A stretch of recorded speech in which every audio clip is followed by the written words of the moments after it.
Single father adopted two poor little twins. At school, they were called up to solve a math problem as a joke. But their intelligence shocked the entire school. The alarm rang at 5:30 a.m., as always. Grant stretched out his arm in the dark, found the button and silenced the irritating noise that pulled him from a dreamless sleep. His routine awaited him, relentless and predictable. Black coffee, a quick shower, a tailored Italian suit, a silk tie. 42 years old, a civil engineer and owner of Morrison Construction, Grant Morrison lived a life worth millions but felt utterly empty.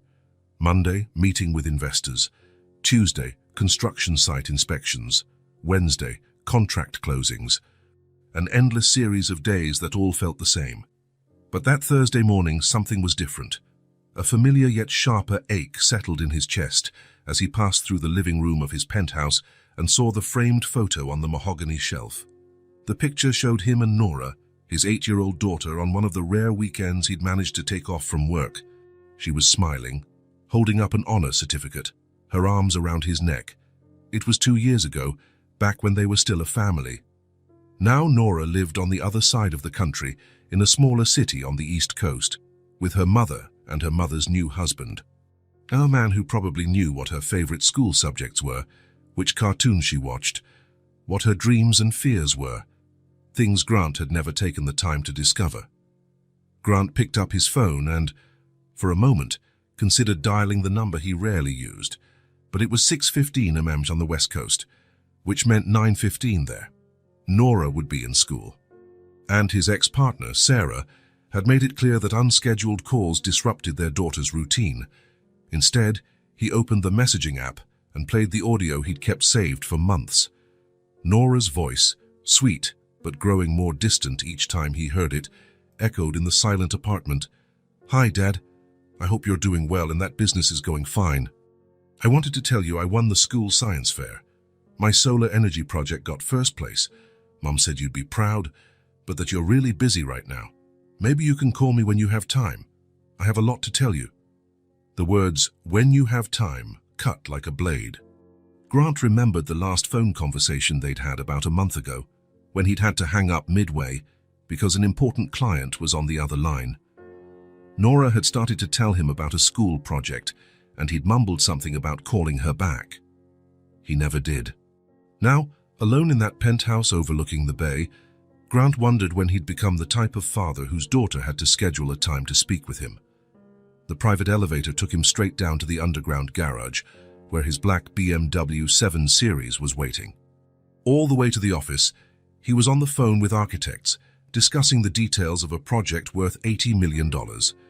At Morrison Construction, which occupied 3 entire floors of a building in the city's financial district, the hours dragged by in meetings about contracts, residential towers, shopping malls, all very profitable, all very important for maintaining the empire he'd built. In the afternoon, his associate Marcus casually mentioned weekend plans. "We're taking the kids to the zoo. Little Sarah can't wait to see the pandas." "What about you, Grant? Any special plans?" Grant mumbled something about reviewing business proposals. Marcus nodded with the polite expression of someone who already knew the answer. At 7:30 p.m., he finally headed down to the garage. The route home was always the same. Along the main avenue, through the financial district, past the expensive restaurants where he sometimes dined alone, and past the luxury residential buildings where people like him lived. Successful, busy, and essentially lonely. But that night, a long red light forced him to stop at an intersection he usually sped through. That was when he saw them. On the other side of the street, near the entrance to a subway station, 2 small girls were sitting on an upside-down cardboard box. In front of them, on an improvised tray, were neatly arranged rows of colorful candies and a few chocolate bars. Grant wasn't the kind of man who noticed children on the street. Having lived alone for 2 years, he'd developed a sort of selective blindness to anything unrelated to business. But there was something about these 2 girls that made him turn right instead of going straight when the light turned green. He parked the BMW a few blocks away and walked back. The girls were identical, dark brown hair, messy and dirty, in clothes that had once been colorful but were now stained and torn, with worn-out shoes barely protecting their small feet.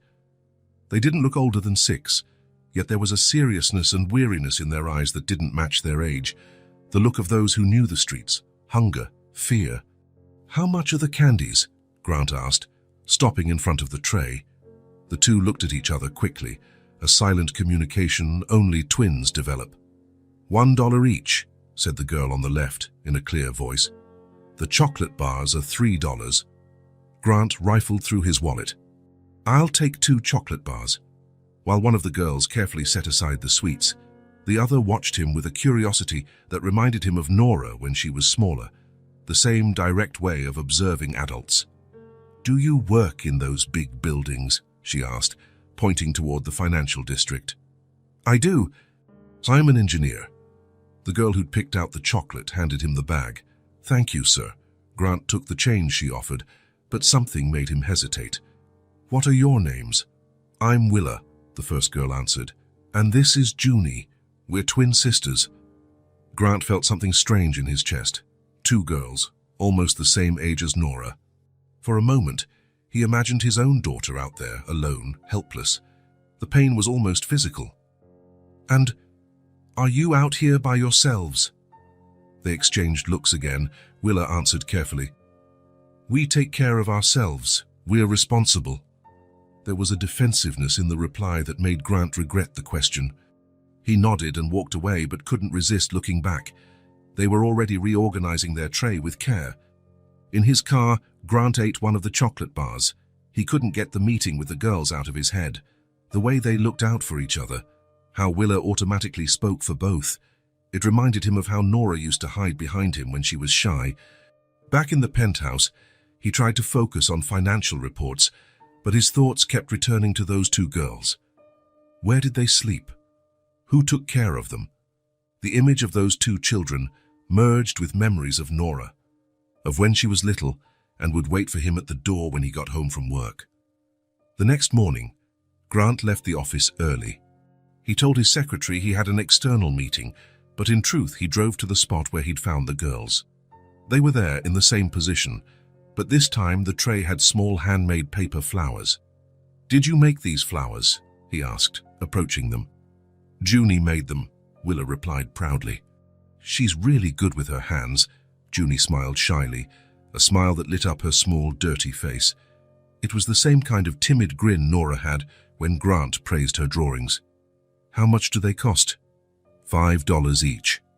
Grant bought 3 flowers and gave them a generous tip. "They're very pretty." "Do you have any kids?" Willa asked suddenly. The question caught him off guard. "I have a daughter, but she lives very far away." "Do you miss her?"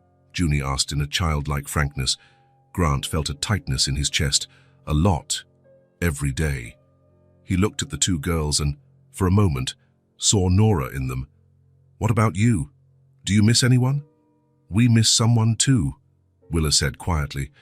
"Who?" "Our mom." The silence that followed was heavy.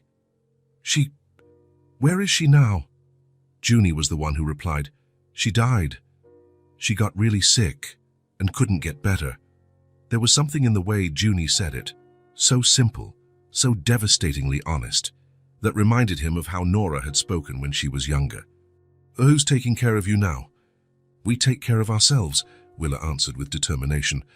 But Grant noticed the dirt under her tiny fingernails. "We sleep wherever we can find a safe spot."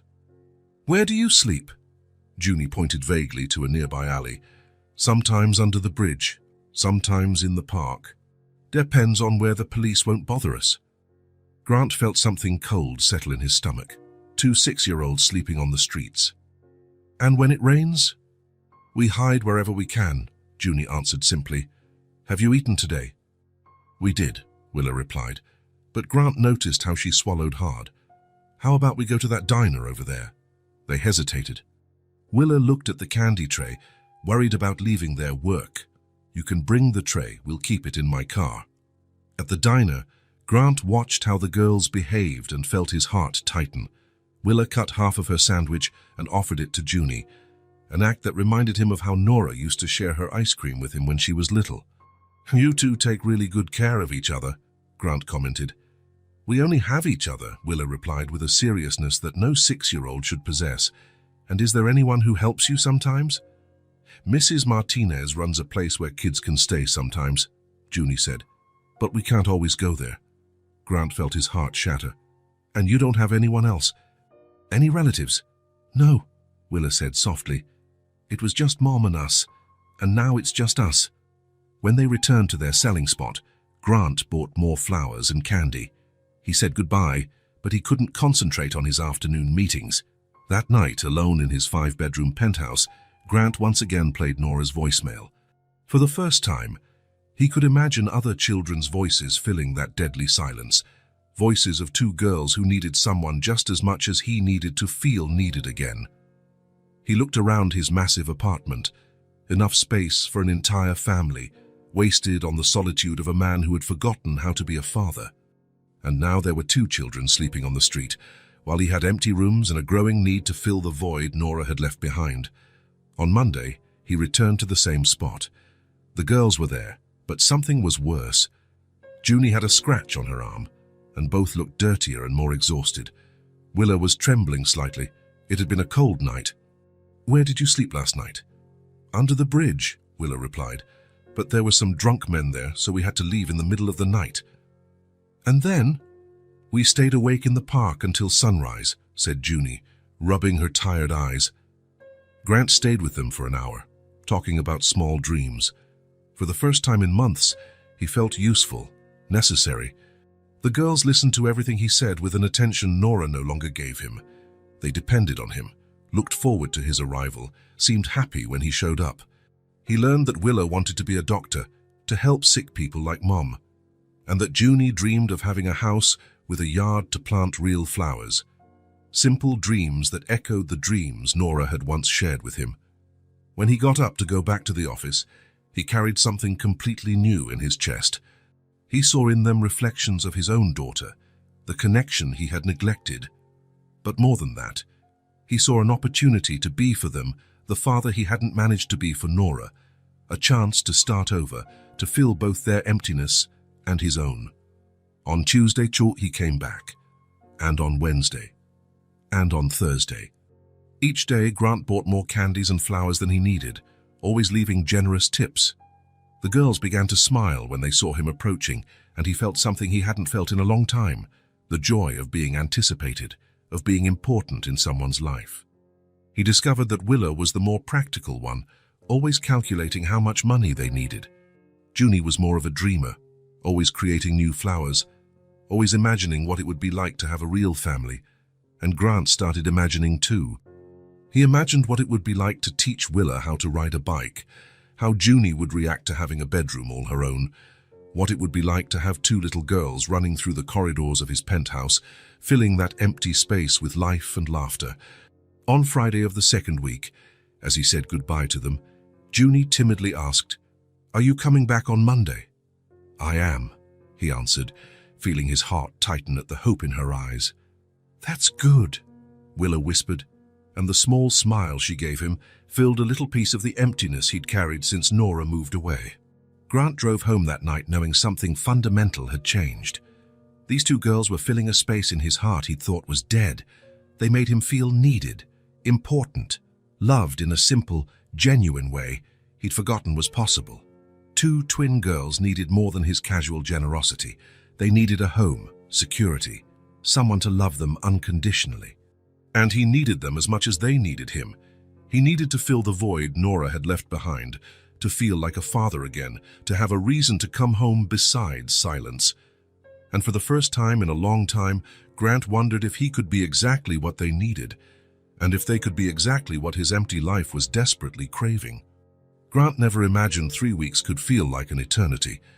After deciding to seek custody of the girls, each day had been a race against time and bureaucracy, interviews with social workers, home inspections of the penthouse, background checks, medical exams, mandatory childcare courses. Grant tackled every step with the same determination he applied to his most complex projects, but this time, the results mattered far more than any contract. The last visit from the social worker, Mrs. Chen, had been the previous afternoon. She walked through every room of the penthouse with a critical eye, checking if it was suitable for 2 children. Grant watched anxiously as she took notes on her clipboard. examining the safety locks on the windows he'd installed, the cleaning supplies locked away in cabinets, the fully stocked first aid kit in the kitchen. "Mr. Morrison," she finally said, "considering your stable financial situation, the suitability of your residence, and the clear bond you've developed with Willa and Junie, I'm recommending approval of temporary custody. You'll receive the official documentation tomorrow." Grant had to sit down. After so many weeks of uncertainty, of sleepless nights imagining the girls exposed to the cold and danger, he could finally take them off the streets. Now, on Friday morning, he was standing at the entrance to the subway station, where he met them every day, holding the official papers in a leather folder. Willa and Junie were in their usual spot, the tray of candies neatly arranged in front of them, but something in their faces seemed different, more tense, as if they sensed something was about to change. "Good morning, girls," Grant said, approaching cautiously. "Good morning," they replied in unison, but Junie shrank slightly behind her sister. Grant took a deep breath. Over the past few weeks, he'd rehearsed this conversation dozens of times, but now that the moment was here, words felt inadequate. I have something important to talk to you about," he began, sitting in the plastic chair that had become his usual spot. "You know I care a lot about you, right?" They both nodded but stayed quiet. "And you know I don't like the idea of you sleeping on the streets, especially when it's cold or when there are dangerous people around." "We take pretty good care of ourselves," Willa said automatically, though her voice lacked its usual conviction. "I know you do. You're both very brave and responsible, but—" Grant paused, searching for the right words. "What if I told you that you don't have to take care of yourselves anymore?" Junie tilted her head, curious, but Willa frowned. "What do you mean?" Grant opened the folder and showed them the documents. "I got permission to take care of you. Officially. It means you can come live with me, have your own rooms, go to school, and not have to sell candy on the street to eat." The silence that followed was deafening. The two girls exchanged that silent twin communication, but this time Grant could read their expressions clearly. Longing, fear, distrust, hope, all mixed into one emotional tangle that broke his heart. "For how long?" Willa finally asked, always the practical one. "Forever, if you want, but for now it's temporary, to see if we get along living together." "And if we don't get along?" Junie's voice was almost a whisper. Grant felt a lump in his throat. "Then we'll find a better solution, but I don't think it'll go wrong. I really want to take care of you." They exchanged another look. Grant could see the internal battle, the struggle between wanting security and being afraid to trust another adult after so many months on their own. "Can we bring our stuff?" Junie asked, pointing to the worn backpack they always carried. "Of course, and we'll buy new things too. Clothes, toys, books, whatever you want." "Toys?" Willa repeated the word like it was a strange concept. "Your children," Grant said gently. "Children deserve toys." After a few more minutes of hesitation and practical questions, where they would sleep, what kind of food they'd have if they could go out whenever they wanted, the girls agreed to go with him. Grant put their candy tray in the BMW's trunk, helped them settle into the back seat. They refused to be separated, insisting on sitting together, and drove toward the penthouse. During the ride, he watched in the rearview mirror as they looked out the window with a mix of fascination and apprehension. When they pulled into the building's parking area, Junie murmured something about the building being very tall, and Willa asked if normal people were allowed to live in places like that. In the elevator, Grant noticed how the girls clung to each other, clearly overwhelmed by the sudden shift in their lives. When the doors opened directly into the penthouse, they stood still for a long moment, just looking. "This is our home now," Grant said, trying to sound natural despite the emotion threatening to overwhelm him. He guided them through the living room, pointing out each area, but noticed how they stayed close to one another, touching as little as possible. It was as if they feared touching something might break the spell and send them back to the streets. "Do you want to see the bedrooms?" Grant asked.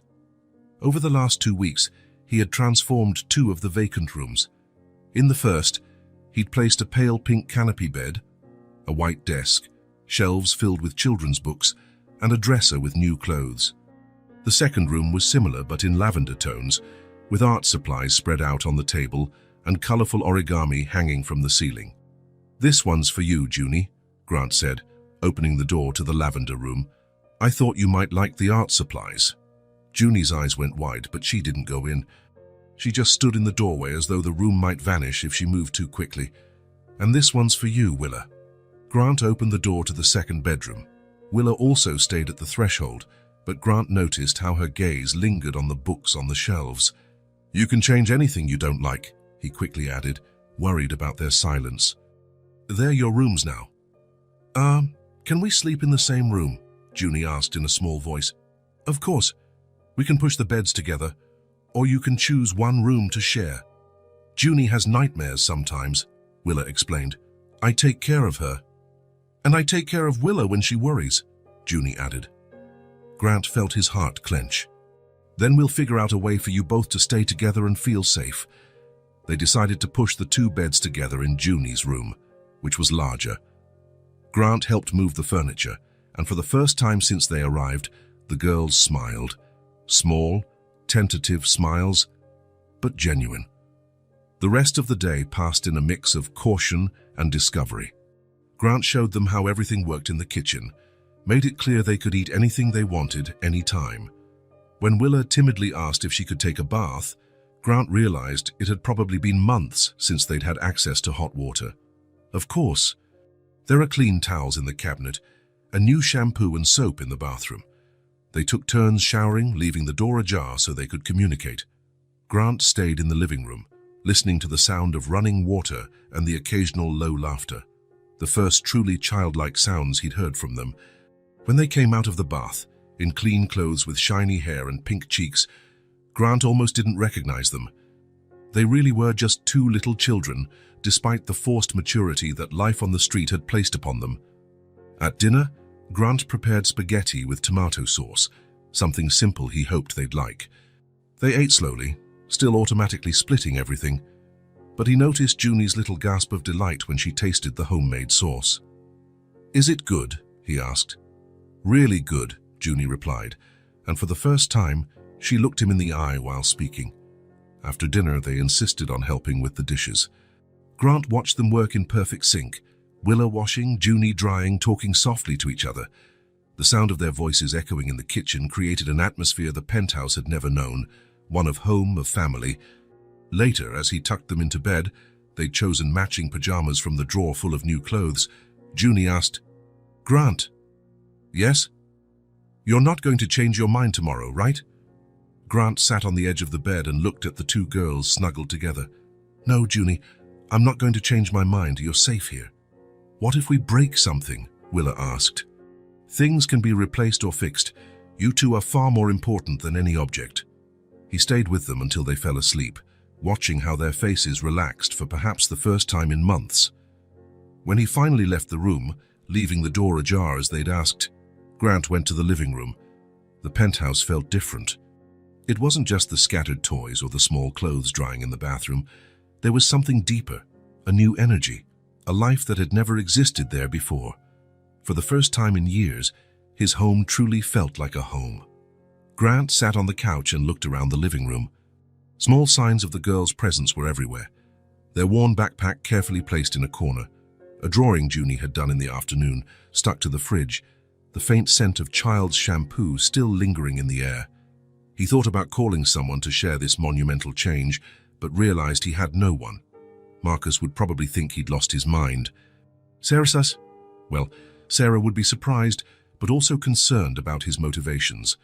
And Nora was far away, living her own life with people who truly mattered to her on a daily basis. No, this moment was just for him and the girls. It was about building something new without needing external validation. Grant got up and quietly walked to the door of the girls' room. They were sleeping soundly, Willa's arm protectively draped over Junie, both with more peaceful expressions than he'd ever seen. For the first time in months, they didn't need to sleep with one eye open, fearful of danger. He stood there for a few minutes, watching their gentle breathing, listening to the occasional little sighs. It was a sound his home had never known, the sound of children sleeping safely. Grant closed the door gently and went back to the living room, where he sat on the couch once more. The silence was unlike any he'd experienced before. It wasn't empty or oppressive. It was filled with possibilities, with hope, with a responsibility that both scared him and completed him. For the first time in a long while, the silence wasn't empty. It was filled with possibilities, second chances, the beginning of a family forming. Grant smiled into the darkness and headed to his own bedroom, knowing that tomorrow would be the first day of a completely new life for all of them.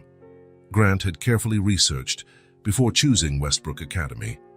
The private school had a stellar reputation, modern facilities, and a rigorous academic curriculum he believed would be perfect for two smart girls like Willa and Junie.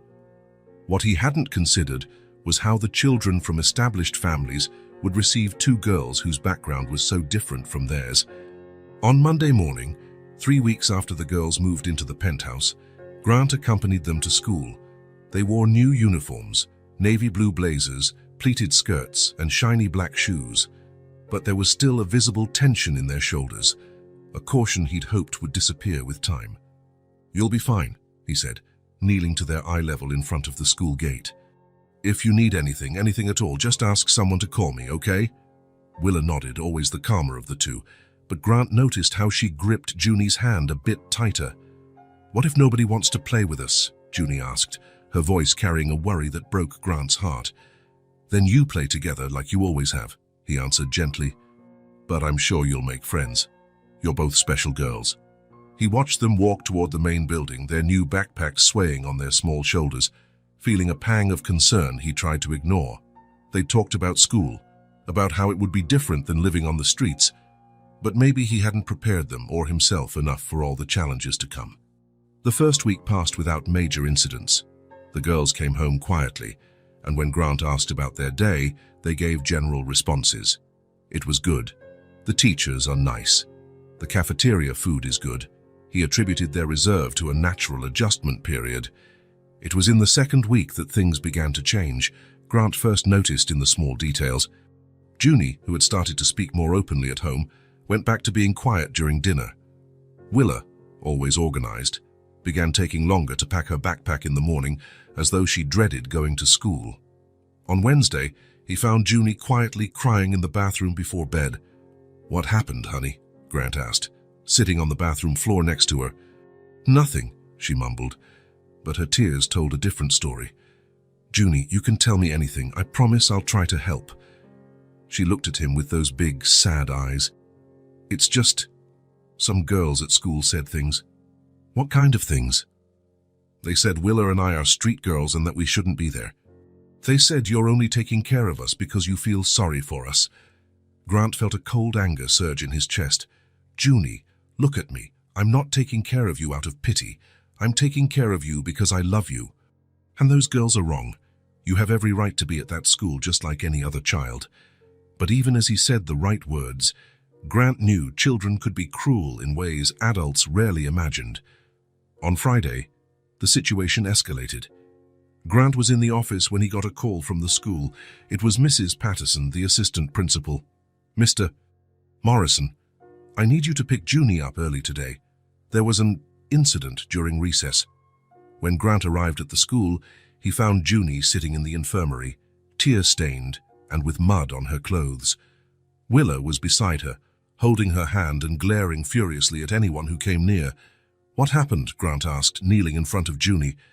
"A few fifth-grade girls pushed her into the mud," Willa explained, her voice trembling with anger. "They said she doesn't bathe anyway, so what difference did it make?" Mrs. Patterson, who had walked Grant to the infirmary, cleared her throat uncomfortably. "We've already spoken with the other students involved. They've been warned about bullying." "Warned?" Grant turned to her, trying to control his rage. "My daughter was humiliated and assaulted, and they just got a warning. Mr. Morrison, I understand your concern, but we have to follow our disciplinary protocols. The girls involved come from important families in the school community, and mine don't," Grant interrupted. Mrs. Patterson hesitated, and in that hesitation, Grant saw the truth. To her, to the school, to that community, Willa and Junie would always be those street girls he had rescued. They would never truly be accepted. Grant took the girls home early that day. During the ride, They remained silent in the back seat, and he could feel their disappointment and pain. At home, he made hot chocolate and sat with them at the kitchen table. "I want you to tell me everything," he said gently. "From the very first day, don't leave anything out." What followed was a cascade of small cruelties that had accumulated over the weeks. Children moving away when they approached. Whispers about how they smelled different or looked dirty, even after a bath. Comments about how Grant must be getting paid by the government to take care of them. Systematic exclusion from playgroups. Jokes about how they probably knew how to steal, since they lived on the streets. Each story was like a punch to Grant's gut. He'd thought giving the girls access to the best education would be a gift, but it was turning into a daily torture. "Why didn't you tell me sooner?" he asked when they finished. "We didn't want you to be mad," Willa said softly, "and we thought maybe if we held on, they'd stop." "But they haven't stopped," Junie added. "It just keeps getting worse." Grant felt his heart break. He'd tried to give the girls everything they hadn't had: safety, comfort, opportunities. But he'd inadvertently placed them in an environment where they were constantly reminded they didn't belong. "I'm going to talk to the principal," he said. "I'll make sure this stops." "It won't work," Willa said with a sad wisdom. "They'll just be more careful so the adults don't see." Grant knew she was right. Prejudice was rarely defeated by administrative meetings. That night, after the girls went to bed, he stayed in the living room, sipping whiskey and feeling utterly lost. He had faced complex negotiations and built a business empire from scratch, overcoming challenges that seemed impossible. But he didn't know how to protect two little girls from the casual cruelty of other children. He walked to the window and looked out at the city lights.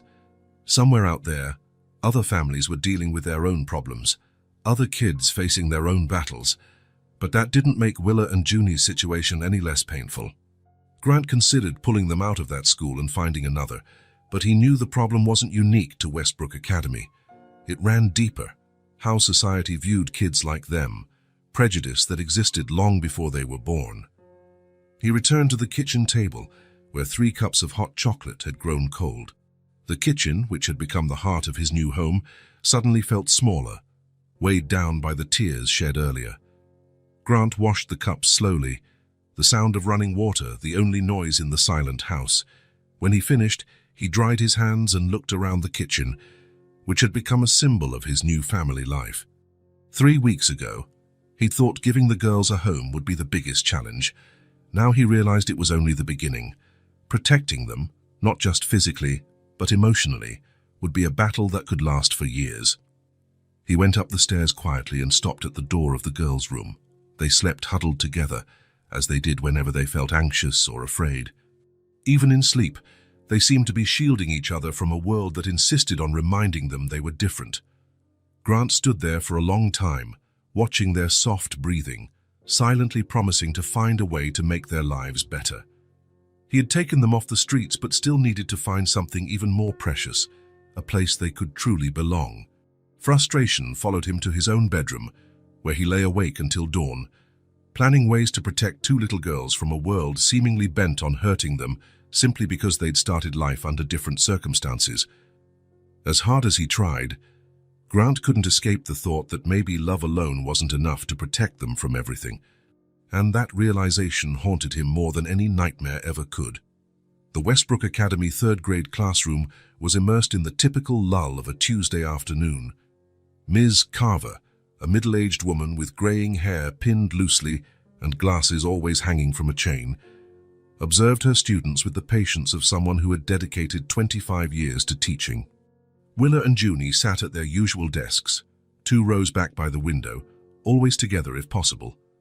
In the weeks following the recess incident, they had become even more invisible, only speaking when called upon, avoiding any situation that might draw unwanted attention.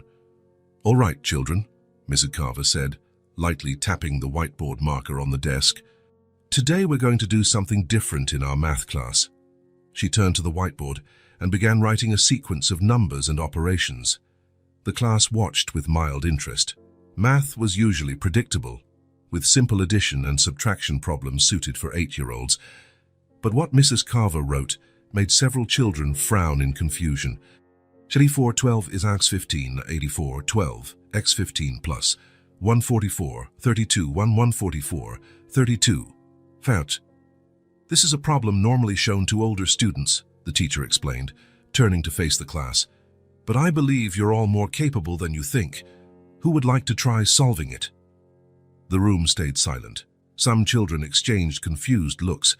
Tommy Peterson, usually the first to volunteer, was clearly lost. Madison Wright, the daughter of one of the city's prominent bankers, stared at the board as if the numbers were Egyptian hieroglyphs. "No one wants to try?" Miss Carver asked kindly.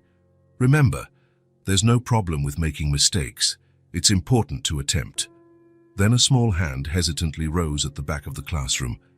Willa had raised her hand, but when everyone's eyes turned to her, Grant could see her determination falter. Junie whispered something encouraging and raised her own hand as well. "Willa and Junie," Mrs. Carver said, genuinely surprised. "You'd like to try?" Some kids immediately began whispering among themselves. Grant, who had been asked to the school for a meeting about the girls' adjustment progress, was sitting discreetly at the back of the room when it all happened. "They don't even know how to do simple subtraction," Madison said loudly to her friend Sarah. "How will they solve that?" "Want to bet they'll just copy each other?" Tommy added, eliciting muffled giggles from a few others. "Ms. Carver clapped her hands once, silencing the class. "Quiet, please. Willa and Junie, come up to the board." The two girls stood slowly. Grant could see the tension in their small shoulders, how they supported each other simply by being side by side. When they reached the board, Miss Carver handed each a marker. "You can work together or separately, whichever you prefer," said the teacher. Willa took the marker and looked at the problem. For a moment that seemed to last forever. She just stood there, and Grant feared she might give up under the weight of the class's mocking stares. Then something shifted. Willa straightened, as if a switch had been flipped in her mind, and started writing. First, she put each part of the equation in parentheses, breaking it into smaller chunks. 8412 was 7. The class was silent now, watching with growing curiosity. 7 x 15, 105. While Willa worked on the first part, Junie began the second part of the equation. 144, 112, 32, 9, 12, 9, 3. They worked in perfect sync, as if they could read each other's thoughts. Willa wrote the result of the first part. Junie wrote the second, and then together they completed 105 plus 3 or 108. When they finished, they turned to face the class. The silence was total. Even the usual whisperers had nothing to say. Ms. Carver checked the calculations, her expression changing from surprise to admiration. "Perfect," she said, genuine emotion in her voice. "Absolutely perfect. Not only is the answer correct, but the method you used, breaking the equation into smaller parts, is exactly what I'd expect from much older students." The teacher turned to the rest of the class. "Children, what Willa and Junie just showed us is not only mathematical knowledge, but advanced logical thinking. They understood that a complex problem can be solved by dividing it into more manageable pieces." Grant felt his throat tighten. He had always suspected the girls were special, but seeing them there, mastering a concept clearly beyond the class level, was a revelation. "Where did you learn to do that?" Mrs. Carver asked kindly. Willa and Junie exchanged glances. Junie answered in a low but clear voice, "Our mum taught us to break big problems into small pieces. She said anything hard gets easier if you know how to divide it right." "Your mother was very wise," Miss Carver said warmly. "And you two are very smart." For the first time since arriving at Westbrook Academy, the expressions on the other kids' faces weren't mocking or dismissive. They were genuinely surprised, and in some cases, reluctantly respectful. When Willa and Junie returned to their desks, the atmosphere in the room had changed slightly. The whispered conversations were no longer about the street girls, but about how they'd just solved a problem no one else could even start. Mrs. Carver continued the lesson, but Grant noticed how she sometimes directed more challenging questions at Willa and Junie, and how they answered with growing confidence each time. When class ended, Grant saw something he hadn't before. Some kids lingered, eyeing Willa and Junie curiously rather than with the usual hostility. It wasn't acceptance yet, but it was the start of something different. Miss Carver approached Grant once the room was empty. "Mr. Morrison, could you spare a few minutes?" "I'd love to talk to you about Willa and Junie." Grant nodded, his heart racing slightly. Discussions with teachers hadn't been positive in recent weeks. "Mr. Morrison," Mrs. Carver began, tidying some papers on her desk, "I must be honest with you. When the girls first arrived, I was concerned. Not because they were different, but because I didn't know how to integrate them properly." Grant felt a familiar tightness in his stomach. "But today," she went on, "they completely astonished me. And it wasn't the first time. I've been observing them for weeks, and something extraordinary is happening." "Extraordinary, Miss?" Carver sat in her chair and gestured for Grant to do the same. "Mr. Morrison, in 25 years of teaching, I've rarely seen children with the intellectual capacity Willa and Junie have displayed. I'm not just talking about math, it's the way they process information, make connections, solve problems." She opened a folder and showed Grant some of the girls' work. "Look at this essay Junie wrote about family. The emotional depth, the structure, the vocabulary. It's years ahead of what I'd expect from a 6-year-old. And this science project Willa presented about how plants grow, she not only grasped the basic concept, but linked it to math, geography, and even economics." Grant examined the papers, feeling a mix of pride and amazement. "Have they always been like this?" "I suspect so, but they probably never had the chance to fully show it before. What impresses me is not just raw intelligence, but the maturity of their thinking. They approach problems like little scientists." Miss Carver leaned forward, her expression serious. "Mr. Morrison, these girls need additional stimulation. The regular curriculum, even at a school like ours, won't challenge them enough. They need advanced materials, complex projects, opportunities to explore their natural curiosity. What do you suggest?" "First, books. Lots of books at various difficulty levels. Not just children's books, but material that challenges them intellectually. Second, consider extracurricular activities that foster critical thinking. Chess, science clubs, maybe even introductory programming." Grant mentally noted all of it. "Most importantly," Ms. Carver added, "keep talking to them about complex ideas. They soak up information like sponges, but more than that, they want to understand how and why things work the way they do. Do you think they might be considered gifted?" Ms. Carver paused for a moment. "Mr. Morrison, I can't make an official diagnosis, but based on what I've observed, I'd say it's very likely. I strongly recommend you seek a proper psychopedagogical evaluation, not to label them, but to better understand how to support their development." Grant felt something stir within him, a mix of pride, responsibility, and something deeper. "Ms. Carver, may I ask, after what happened today, how do you think the other children will react?" The teacher smiled for the first time in their conversation. "Children respect competence. Mr. Morrison, it may take time, but what happened today planted a seed." For the first time, the other kids saw Willa and Junie not as different in a negative way, but as capable of doing something they themselves cannot. "Do you think that'll make a difference?" "I believe so. It won't solve everything overnight, but it's a start. Respect is often the first step toward acceptance." When Grant left the school that afternoon, his mind buzzed with everything Mrs. Carver had told him. He drove on autopilot, processing the implications of what he'd just discovered. The girls he'd taken in out of compassion weren't just vulnerable children who needed care.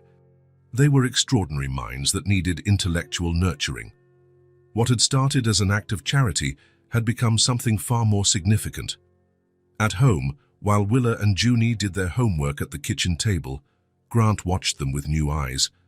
They worked with a focus and efficiency he had attributed to the forced maturity of life on the streets, but now he realized it was something else, an indicator of minds that processed information differently, more effectively.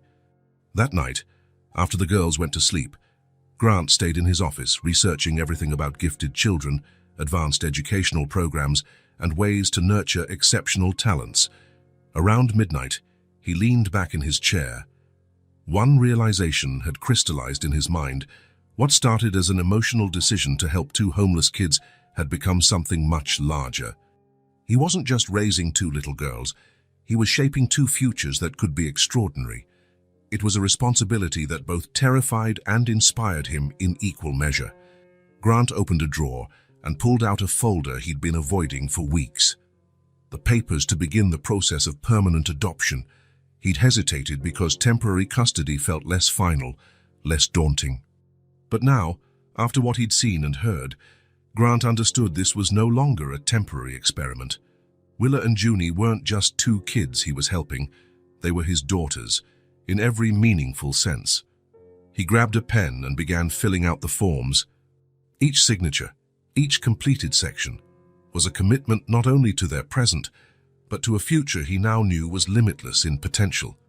Outside, the city slept, but Grant worked until dawn, finalizing on paper what his heart already knew, that these two extraordinary girls were his family, and he would do everything in his power to give them not just love and safety, but all the opportunities their brilliant minds deserved. What began out of compassion had become the most important project of his life.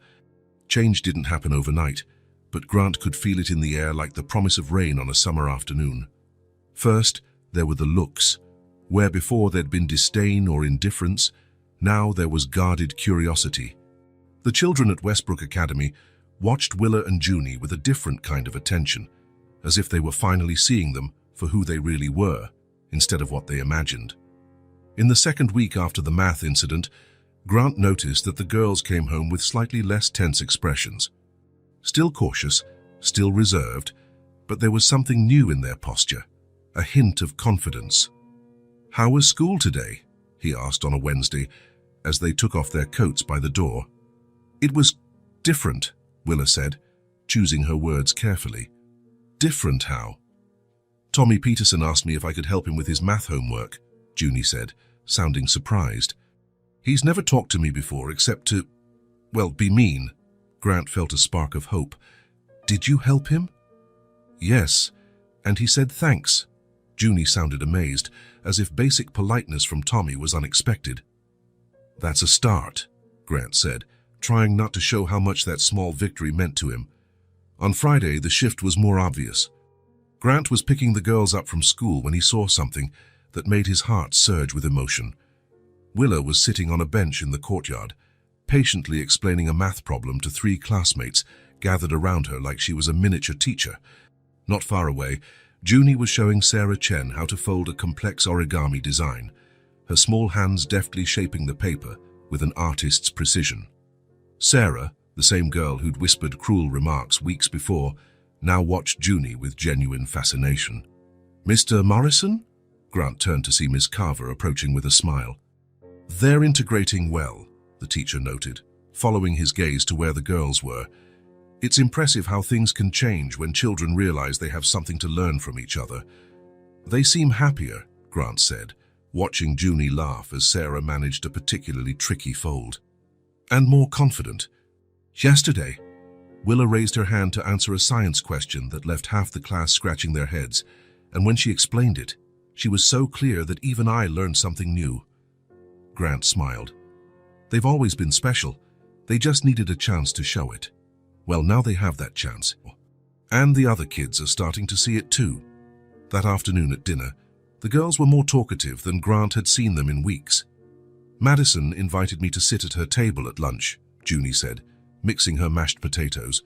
"She said I make the prettiest origami she's ever seen." "And Marcus Williams asked if I want to join the chess club," Willa added. "He said if I'm good at math, I might be good at chess too." Grant put his fork down. "Do you want to join the chess club?" "I want to try," Willa said, with a timidity Grant rarely saw in her. "Do you think I can?" "Honey, you can do anything you want. If you want to learn chess, we'll get a board so we can practice at home too." Willa's eyes lit up in a way that made Grant's heart race. Really?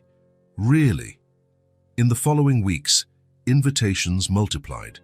Invitations to lunch together, to play at recess, to collaborate on group projects. The girls, who for so long had been outcasts in the class, suddenly found themselves at the center of a growing social network. Grant watched this transformation with a mixture of pride and relief.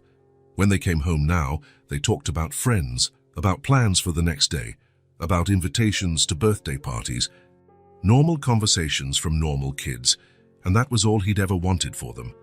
But one Tuesday night, 3 weeks after the math incident, something happened that changed everything for Grant.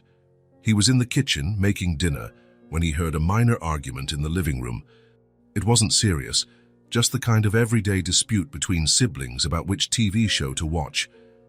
"Junie, it's my turn to pick." "But you picked yesterday."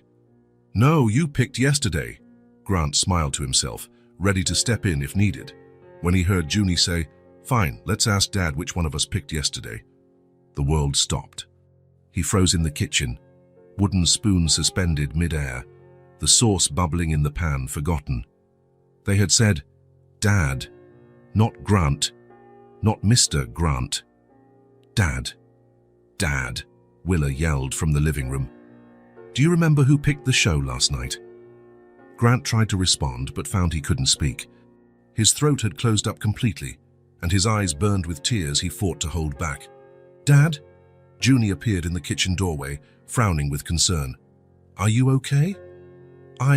Grant cleared his throat, trying to regain composure. "I'm great, sweetheart.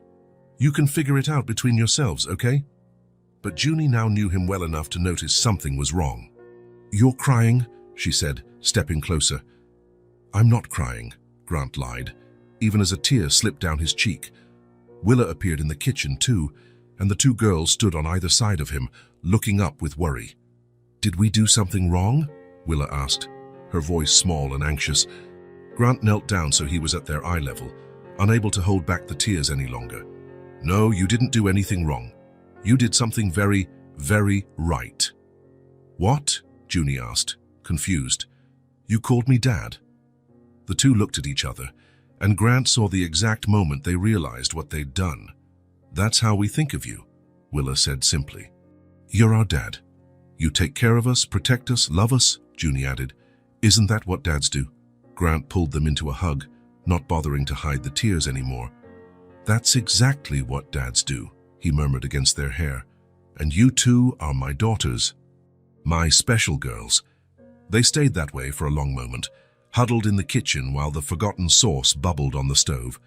Grant felt as if something fundamental had clicked into place, like a missing piece that had finally been found. When they finally let go, Junie looked at him with that surprising seriousness she sometimes had. "You never had a real family before, did you, Dad?" The question caught him off guard. I had you two, and I have a daughter, Nora, who lives far away." "But you were alone before we arrived," Willa said. It wasn't a question. It was a statement. Grant admitted. "We were alone too," Junie said. "But now we have you. And you have us. And we have each other," Willa added. Grant smiled through his tears. "We do. We're a family." "A real family," Junie affirmed. That night, after the girls went to bed, Grant stayed in the living room a long time, letting what happened sink in. For the first time in his adult life, he felt part of something greater than himself. He wasn't just a provider or caretaker, he was a dad, in the deepest sense of the word. But there was a shadow over his happiness, a persistent awareness that the family he'd found still wasn't complete. Somewhere across the country, Nora was growing up without him, living her own life with people filling roles he should have filled. Grant looked at the photo on the shelf where Nora smiled at the camera in a picture that felt like it belonged to another century. 3 important people in his life, 2 who called him Dad and slept safely upstairs, and 1 who barely remembered what it was like to have him around. He picked up his phone, looked at it for a long moment, then set it down again. Not tonight. Tonight was for savoring what he'd achieved, for letting himself feel the pure joy of finally having a functioning family. But a part of him knew he'd soon have to make a decision about Nora. Willa and Junie had given him something he'd never had before. A true home, a real family. And maybe, just maybe, there was a way to bring Nora into that family too. For now, though, Grant contented himself with sitting in the quiet living room, listening to the soft sound of 2 little girls sleeping safely upstairs, knowing that for the first time in a long while, he was exactly where he should be. He was a dad. They were his daughters. They were a family. And for now, that was enough. Grant had rehearsed his words 1,000 times. For 3 days straight, ever since Willa and Junie had first called him Dad, he'd stared at his phone, mentally dialing the number he knew by heart, imagining how he would start the conversation. "Sarah, it's me. Sarah, we need to talk. Sarah, I know I have no right." But every opener sounded inadequate, too small for the weight of what he had to say. How do you ask forgiveness for years of neglect? How do you explain that you finally understand what it means to be a father, but only because two girls who weren't biologically yours had taught you? It was a Thursday night. Willa and Junie were in their room doing homework, their soft voices drifting down the hallway as they discussed math problems. Grant was in his office, staring at the phone like it was an alien artifact. He had spent the entire day at work unable to focus on anything. Important contracts waited for his signature. Multi-million-dollar projects needed his attention, but all he could think about was Nora, how she'd grown up without him, how his own words, "when I have time," had become an insurmountable barrier between them.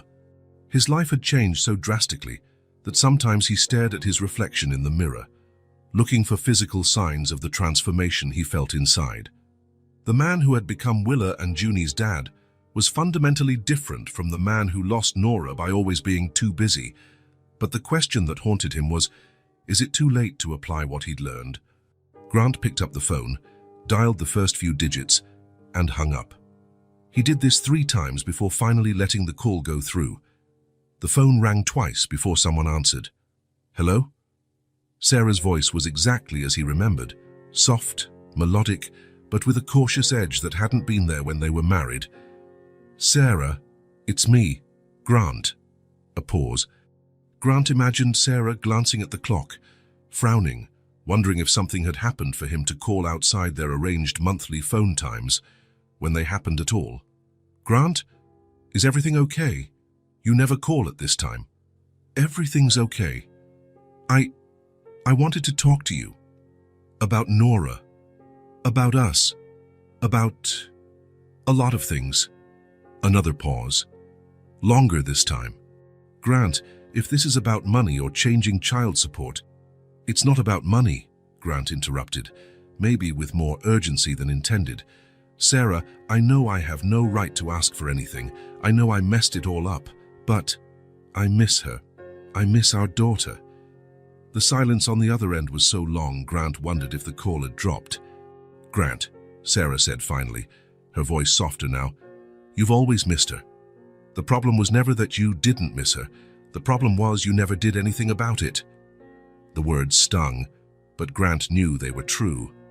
"I know," he said. "I know I made a mess of things. I know I was a terrible father. But—" He stopped, searching for the right words. "Something has changed in my life, Sarah. I've changed." "What changed?" Grant glanced toward the hallway, where he could hear Junie asking Willa about a science project. "I learned what it really means to be a dad." Sarah laughed, but it wasn't a happy sound. "Grant, you've been a father for 8 years. A bit late for that realization, don't you think?" "Yes," he admitted. "It's late, maybe too late. But I had to call you because I finally understand what you were trying to tell me all those years." "And what was I trying to tell you?" "That being present isn't just physically being in the same house. That love isn't what you feel, but what you do. That kids need you not when you have time, but when they need you." Another silence, and Grant continued. "Sarah, I'm not calling to ask for us to get back together. I know that time is gone. I know you've made a new life. And Nora has a family that's probably better than anything I could have offered back then." "Then why are you calling?" Grant took a deep breath. "Because I want to try to be the father she deserves, even if it's late, even if it's hard, even if she doesn't want me." Sarah's voice sounded different now, more thoughtful, less defensive. "Grant, what happened? You sound different." "I adopted 2 girls," he said simply. "Well, I'm in the process of adopting them. They're 6, twins. They were living on the street." "You adopted?" "They taught me things about myself I never knew. They taught me what it means to put someone ahead of work, ahead of business, ahead of myself." Grant could hear Sarah breathing on the other end. And now you want to apply those lessons to Nora. I want to try if she wants, if you'll allow it. Grant. Sarah paused, and he imagined her running a hand through her hair, a habit she had when thinking something through. Nora asks about you sometimes, more than you might think. Grant's heart clenched. She does. She asks if you're okay, if you still work so much, if you still remember her. God, Sarah. Of course I remember her. She's my daughter. I know that, but she doesn't know that. For her, you're the person who was always too busy, who always had some more important meeting. Grant closed his eyes, bearing the full weight of his mistakes. How do I fix that? I don't know if you can, Sarah said honestly. But maybe you can build something new. Would she be willing to see me? Another long pause. Grant, I'll be honest. Robert is a wonderful father to her. He's present, involved. He never misses a recital or a parent-teacher conference. Nora loves him. Grant felt that familiar stab of envy and regret. But, Sarah continued, she also knows she has another father. And I've never spoken badly about you to her, even when I was angry. So yes, I think she'd like to see you. Really? Really? In fact, Sarah hesitated. I'll be there next week for a work conference. I could bring her with me, if you'd like. Hope flooded Grant like a tidal wave. You'd do that? I can go slow, no pressure. Maybe just lunch or an afternoon. She wants to see you, Grant. She always has. Grant had to sit down. His legs suddenly seemed unable to hold him. Sarah, I don't know what to say. Say that you'll really be there this time, not just physically but emotionally, that she'll have your full attention. She will, Grant promised, all of it. And Grant, these girls you adopted, will Nora meet them? Grant hadn't considered that. If she wants to, if you think it's appropriate. I think it would be good for her. She's always wanted siblings. When Grant hung up 20 minutes later, his hands were shaking. He sat in his office a long time, taking in what had just happened. Nora would be there next week. His daughter, whom he hadn't seen in 6 months, would be here in his home, meeting Willa and Junie. The office door opened softly, and Junie stood at the threshold. Dad, are you okay? You look different. Grant looked at her, one of the 2 little girls who'd taught him what it meant to be a father, and smiled. I'm great, sweetheart. Actually, I have some news to share with you and Willa. What kind of news? My daughter, Nora, will be coming to visit us next week. Junie's eyes widened. Your other daughter, the one who lives far away. Yes, you'll get to meet her. Junie ran back to the bedroom, and Grant heard excited chatter between her and Willa. A few minutes later, they both appeared in the office. Is it true Nora's coming? Willa asked. It's true. Will she like us? Junie asked, her voice full of a familiar anxiety. She'll love you, Grant said, conviction in his tone. Just like I do. The following week, Grant was more nervous than he'd ever been in any major deal. He tidied the house 3 times, bought enough groceries for an army, and changed clothes twice before Sarah and Nora arrived. Willa and Junie were almost as nervous as he was. They'd picked out their nicest outfits and were acting unusually formal, as if preparing to meet royalty. When the doorbell rang, Grant took a deep breath before opening it. Sarah stood there, older but still beautiful, smiling nervously, and next to her, Nora had grown so much that Grant barely recognized her. She was taller, her hair longer, and her eyes, those eyes, were more serious than he remembered. She wore a blue dress and held a small backpack against her chest. Hi, Dad, she said, and her voice was more mature, more guarded than he'd expected. Hi, sweetheart, he replied, kneeling down to her level. You've grown so much. You look different, too, she said, studying him curiously. Sarah smiled. I'll pick her up at 5, okay? Have fun.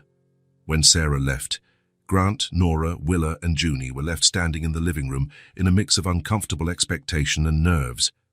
So, Grant said finally, these are Willa and Junie. Girls, this is Nora. Hi, Willa and Junie said in unison, clearly rehearsed. "Hi," Nora answered, her eyes shifting between the two girls with curiosity. Lunch was initially tense.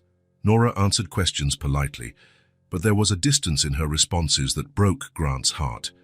She seemed to be observing everything, how he interacted with Willa and Junie, how they behaved with him, how this new family dynamic worked. It was during dessert that something changed. Junie was talking about school, about how she and Willa were starting to make friends. When Nora asked, "Were you sad before coming to live here?" the question caught everyone off guard. Willa and Junie exchanged looks. "Sometimes," Willa admitted, "we felt alone." "I feel alone sometimes," Nora said softly, "even though I have a family." Grant felt his heart splinter. "Why, sweetie?" Nora looked at him with those serious eyes. "Because I always wanted a dad who wanted to be with me, not just see me once in a while."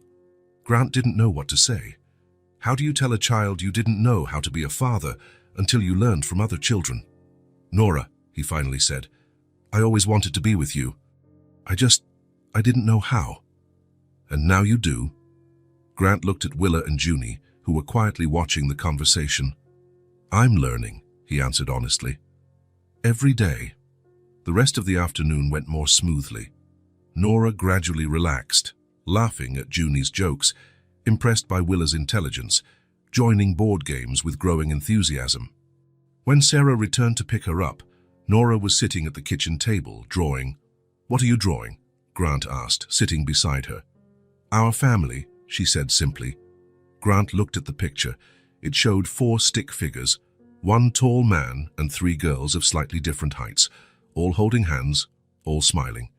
"It's beautiful," said Grant, his voice catching.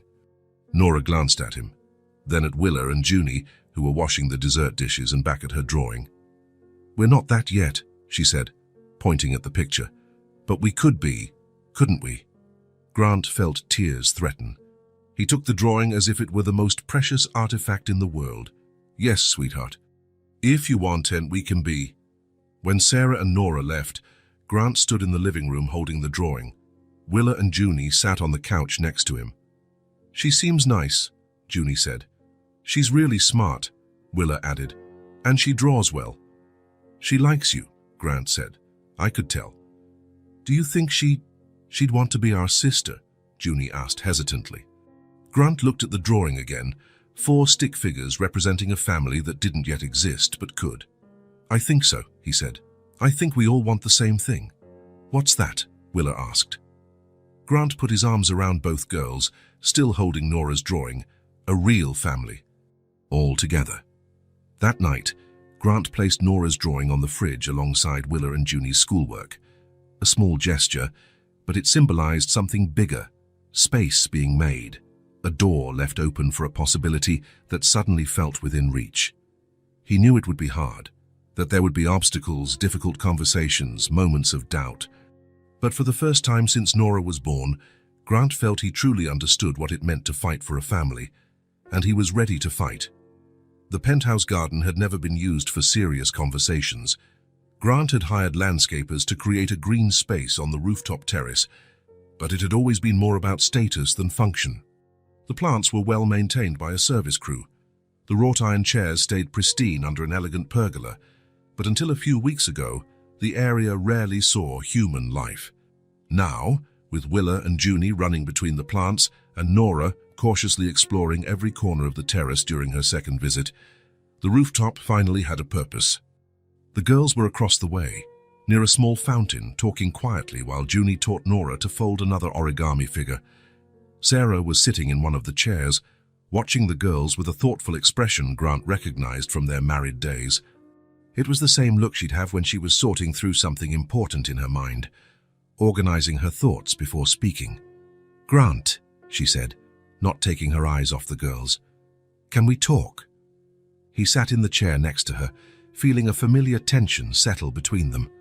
It wasn't hostility. Those days were gone. But there was a cautious formality that would always be there now. "Sure," he answered.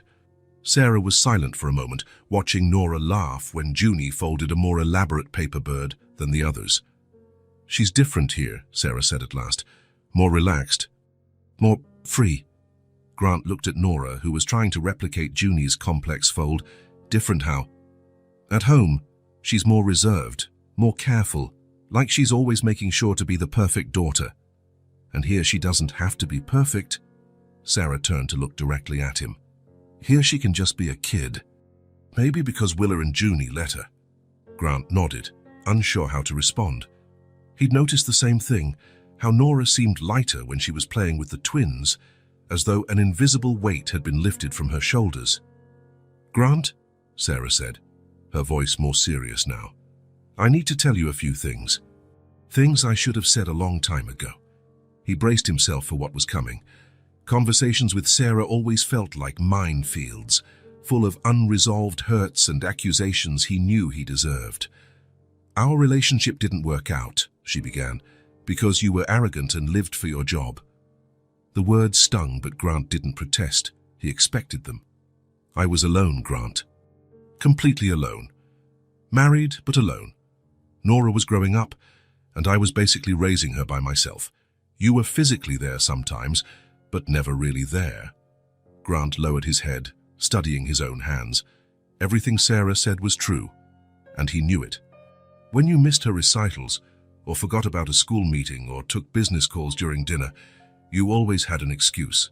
There was always something more important happening. Sarah, let me finish, she said firmly. When I got the chance to start over, I left. I took the transfer to the East Coast, moved with Nora, and yes, raised our daughter the way I felt was best.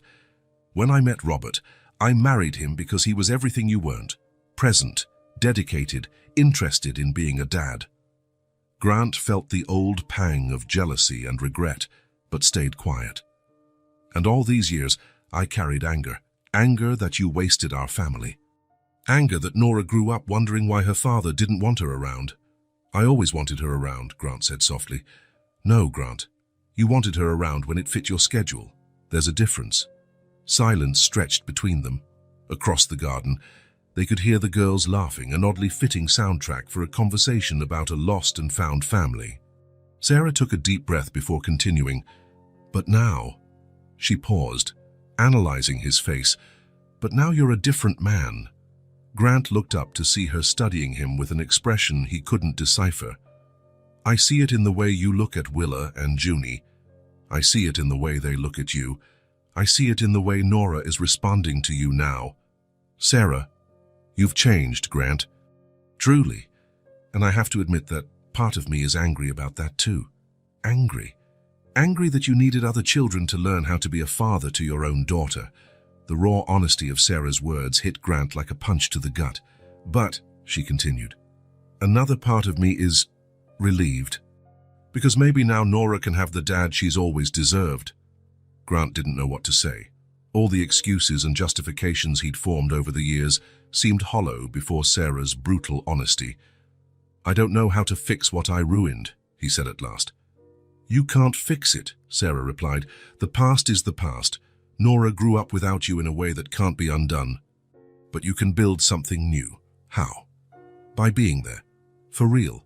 Not when it's convenient, not when there's nothing more important going on, but when she needs you, even when it's hard, even when it clashes with your plans. Grant looked at Nora, holding a slightly crooked origami but smiling as if it were a masterpiece. Does she want that? He asked. After everything. She's a child, Grant. Children want love from their parents, even when the parents don't deserve it. She's always wanted you. The question is, are you really ready for her? Grant stayed silent for a long moment, letting everything Sarah had said sink in. For the first time, he fully understood what he had lost. Not just a marriage, man, but years of his daughter's life he would never get back.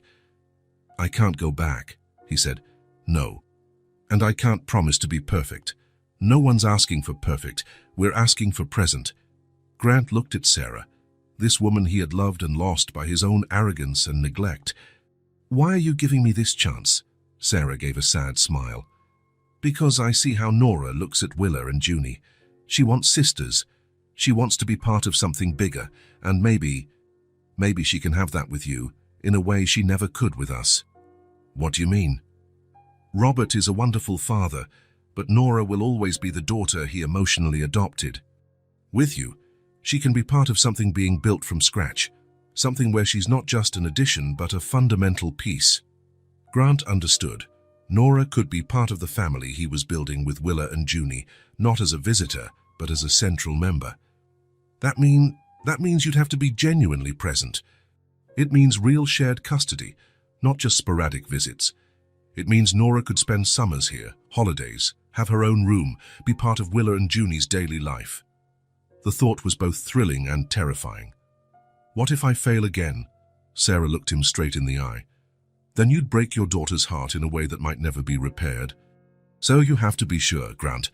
Absolutely sure you're ready to put her before everything else.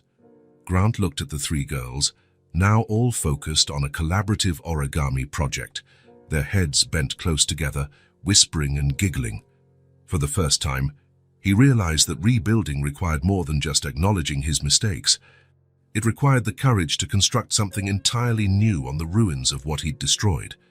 And it required the humility to accept he'd need to prove every day that he was worthy of the second chance he was being offered. "I'm ready," he said, and for the first time, he truly believed it. Weekends had taken on a new routine at the penthouse. Every Friday afternoon, Grant drove to the airport to pick up Nora, who arrived on the 4:30 p.m. EOS flight from the East Coast. Willa and Junie always insisted on going with him, standing on tiptoes at the arrivals gate, searching for the familiar figure of their new sister. It was the fourth consecutive weekend Nora was visiting, and Grant could see how each visit made her feel more comfortable. The first time, she was polite but distant. The second, she began to relax. The third, she openly laughed at Junie's jokes and asked genuine questions about Willa's school. Now, watching the three girls at the kitchen table on a Saturday afternoon, Grant felt something special was happening. Nora was leaning over a fourth-grade math book, frowning with concentration. She'd advanced academically at her East Coast school, but some concepts still challenged her. Willa and Junie were on the other side of the table, seemingly doing their own homework. But Grant noticed they kept glancing at Nora with curiosity. "Ugh," Nora sighed, tossing her pencil down. "I can't figure out this long division. It's so confusing." Willa looked up from her science book. "Which part is hard?" "All of it," Nora admitted, frustrated. "At my school, they explain it in a way that doesn't make sense." Junie got up and walked over to Nora, peering over her shoulder at the problem. "Can I see?" Nora hesitated a moment. She was used to being the daughter who had to handle problems alone, but something about Junie's gentle tone made her nod. "Sure." Willa joined them, and Grant watched their three heads bend over the book. "See," Junie said softly, "long division is just breaking the problem into smaller parts, like breaking a big cookie into little pieces." "It's like the time we solved that hard problem on the board at school," Willa added. "Remember how we separated the equation into easy bits?" Nora nodded, her full attention on her sisters. "So look," Willa continued, picking up a pencil. "You have 144 divided by 12. Instead of doing it all at once, you ask, how many times does 12 go into 14? "One time," Nora ventured. "That's right," Junie smiled. "And what's left over?" 2. "Perfect. Now you bring down the next digit," Grant observed, fascinated, as Willa and Junie teamed up to teach Nora. There was no condescension in their voices, just genuine patience. They explained each step multiple ways, used different analogies when one didn't work, and celebrated every small breakthrough Nora made. "You two are geniuses," Nora declared when she finally solved the problem on her own, her face bright with a genuine smile. "Seriously, you explain better than my teacher." Willa blushed slightly. We like math." "And we like helping," Junie added. They went back to their seats, but Grant noticed how the atmosphere had shifted. There was a new camaraderie among the three, a bond that hadn't been there before. An hour later, the girls were on the living room floor, each working on different projects. Nora was coloring a geography map, Willa reading an astronomy book, and Junie creating a series of elaborate origami pieces arranged in colorful rows. Junie, Nora said without looking up from her map. Do you have a green pencil? Mine broke. I do. Sis, can you grab the green pencil from my backpack? The words came out naturally, without conscious thought. Junie was asking Willa to hand over the pencil, but she'd called Nora sis, the word she and Willa had always used for each other. Everyone froze. Grant Amaze, who was pretending to read the newspaper on the sofa, felt his heart pound. Willa looked up from her book, surprised. Junie went still, suddenly aware of what she'd said. And Nora? Nora simply stood, went to Junie's backpack, took the green pencil and handed it to her younger sister.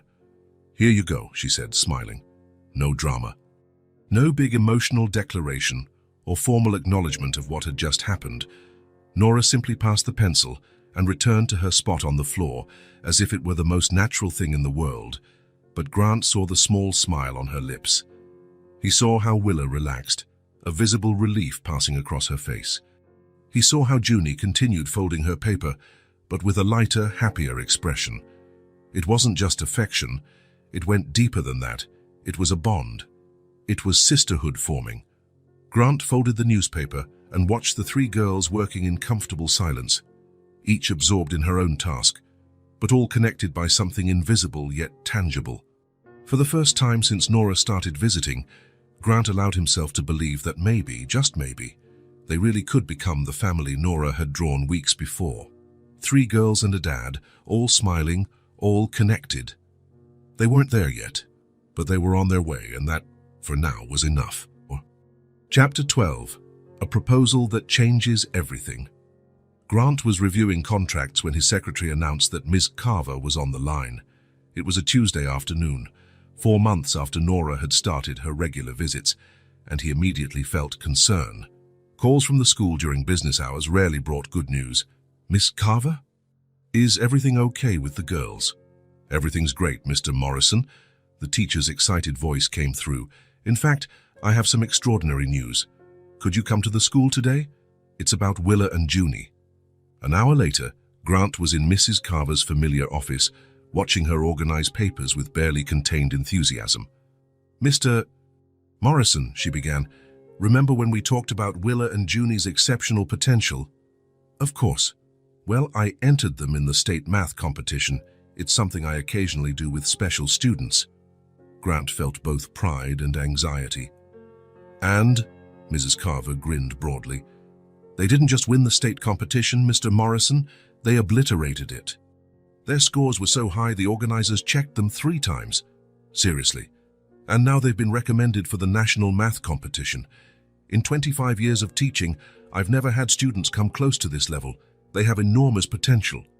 Grant drove home in a fog of excitement.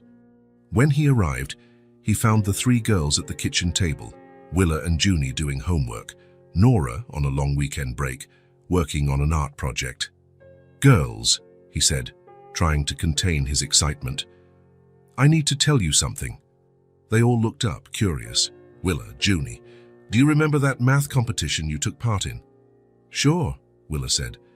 It was fun. Well, Ms. Carver called me today. You didn't just win the state competition. You've been invited to the national math competition in Washington, D.C. Silence lasted 3 seconds before the girls exploded in celebration. Willa jumped out of her chair, Junie squealed with delight, and Nora put down her pencils to applaud. The national competition? Willa asked in disbelief. That's amazing, Nora exclaimed. You'll compete with kids from all over the country. Grant shares the news at home. The girls jump for joy. Nora celebrates alongside them. For days, they study, train, dream. The following weeks were a whirlwind of preparation. Grant hired a specialized tutor, bought advanced math books, and turned part of the living room into a study center. Willa and Junie threw themselves into it wholeheartedly, studying together for hours, devising systems to memorize complex formulas. Nora became their unofficial cheerleader, making encouragement cards, preparing snacks during study sessions, and sometimes tackling simpler problems herself. I'm not a genius like you two, she said one evening, but I can be the best big sister in the world. On competition day, Grant was more nervous than the girls themselves. They flew to Washington at D.C. Willa and Junie's first plane trip, and Grant proudly watched them take it all in with scientific curiosity. "Dad," Willa asked as the plane took off, "do you think our mum would be proud of us?" The question surprised Grant. The girls rarely mentioned their biological mother. "I'm absolutely sure," he replied honestly. The competition was held at an auditorium of a prestigious university. Hundreds of kids from across the country filled the space. Grant sat in the audience with Nora, watching Willa and Junie confidently take their seats, surprisingly calm. "They look so small," Nora whispered. "But they're gigantic," Grant replied. The competition lasted 3 hours. Grant watched them work, occasionally exchanging encouraging looks. They didn't seem stressed, rather, it looked like they were right where they belonged. When the results were announced, Grant had to restrain himself from shouting.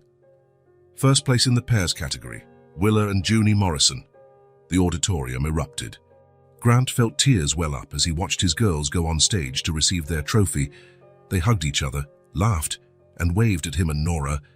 "They won," Nora said in disbelief. "Our sisters won."